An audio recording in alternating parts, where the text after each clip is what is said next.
Pradana dan Siti Salma Kuda akan menjelaskan mengenai anatomi darah dan fisiologi darah. Dimulai dari anatomi darah. Anatomi darah. Darah merupakan komponen yang unik dan jaringan cairan satu-satunya dalam tubuh manusia. Darah berfungsi untuk yang pertama, membawa gas, nutrisi, dan produk hasil metabolisme tubuh. Adalah oksigen yang masuk ke dalam darah yang berada di paru-paru dan diangkut ke sel. Kemudian, karbon dioksida atau CO2 yang diproduksi oleh sel diangkut dalam darah ke paru-paru di mana ia dikeluarkan. Nutrisi, ion, dan air yang dicerna dibawa oleh darah dari saluran pencernaan ke sel dan produksi sisa metabolisme dipindahkan ke ginjal untuk eliminasi. Kedua, membentuk gumpalan darah. Protein pembekuan membantu membendung kehilangan darah ketika pembuluh darah terluka, sehingga darah tidak terus mengalir dari dalam ke luar tubuh. Transportasi molekul yang diproses oleh tubuh.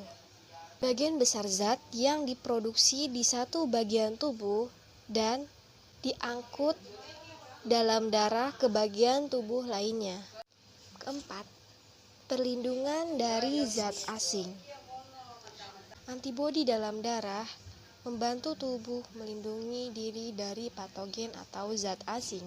5. Transportasi molekul yang membantu proses tubuh, misalnya seperti hormon, kemudian enzim.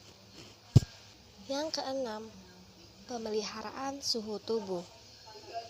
Darah hangat diangkut dari dalam permukaan tubuh, di mana panas dikeluarkan dari darah keluar tubuh melalui pori-pori.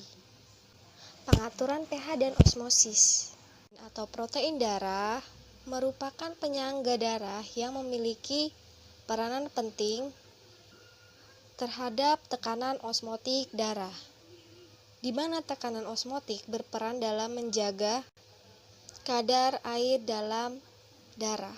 Saya Siti Salma Kuda akan menjelaskan tentang komponen darah. Pada dasarnya darah adalah jaringan ikat yang kompleks di mana sel-sel darah hidup yang terbentuk dari berbagai macam unsur-unsur pembentuk darah. Yang kesatu, karakteristik dan volume darah. Darah adalah cairan yang lengket dan buram dengan rasa logam yang khas. Yang pertama, yang kesatu, warna. Yang kedua, berat. Yang ketiga, pH. Yang keempat, suhu. 2. Plasma darah. Plasma terdiri dari 90% air dari bagian dari darah. Yang ketiga, komponen pembentuk darah. Darah jika diamati melalui mikroskop cahaya, sel darah merah akan terlihat berbentuk cakram, sel darah putih berbentuk bulat bernoda mencolok dengan beberapa trombosit yang tersebar terlihat seperti puing-puing. Yang A, eritrosit. Yang B, leukosit. Yang C, hematosis. Yang D, pembentukan sel darah merah. Yang E, pembentukan sel darah putih dan trombosit. Sekarang di psikologi darah. Yang A, hematosis. Proses hematosis dimulai ketika pembuluh darah rusak dan jaringan ikat di dinding pembuluh darah terpapar oleh darah. Yang kesatu, kejang pembuluh darah. Yang kedua, sumbat trombosit. Yang ketiga, peristiwa koagulasi. B. Pengelompokan darah manusia. Meskipun transfusi darah lengkap dapat menyelamatkan nyawa, namun setiap orang memiliki golongan darah yang berbeda-beda. dan transfusi darah yang tidak sesuai atau tidak cocok dapat berakibat fatal. Terdiri atas 7 bagian, yaitu 1. Antigen, 2. Antibodi, 3. Aglutinasi, 4. Golongan darah ABO, 5. Golongan darah RH, 6. Antibodi anti-RH, 7. Hemolisis. C. Penentuan golongan darah.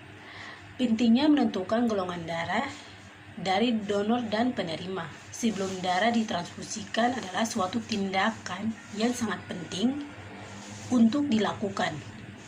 Yang pertama, golongan darah dari darah ABO ketika serum yang mengandung antibodi A atau B ditambahkan ke sel darah yang diencerkan